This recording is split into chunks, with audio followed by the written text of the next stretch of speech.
বেড়ে ১২৯ টাকা।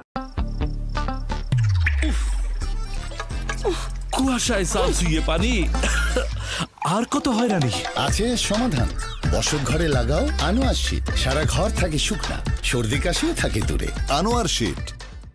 আগামী রমজানকে কেন্দ্র করে বাড়ছে পণ্য আমদানি, অন্যদিকে আগের বকেয়া এলসি বিল পরিশোধ বেড়েছে। একসঙ্গে বিদেশে ভ্রমণও বেড়ে গেছে, ফলে যে হারে ডলারের চাহিদা সৃষ্টি হয়েছে সে হারে যোগান তুলনামূলক কম। এ কারণে অতিরিক্ত চাহিদা পূরণের জন্য ব্যাংকগুলো ১২০ টাকা ঘোষিত দরের চেয়ে কমপক্ষে ৮ টাকা বেশি দিয়ে রেমিটেন্স কিনছে। ডলারের এই সার্বিক অবস্থার প্রেক্ষাপটে দৃশ্যমান এক নেতিবাচক প্রভাব লক্ষ্য করা যাচ্ছে খোলা বাজারেও।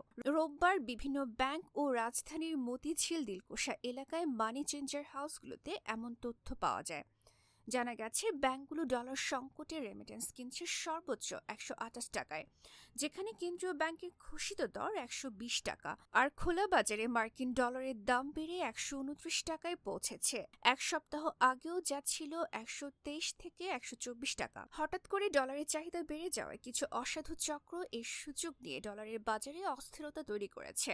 এমন অবস্থায় সন্দেহভাজন অন্তত ১৩টি ব্যাংকের কাছে ডলারের বেচাকেনার তথ্য তলব করেছে বাংলাদেশ ব্যাংক।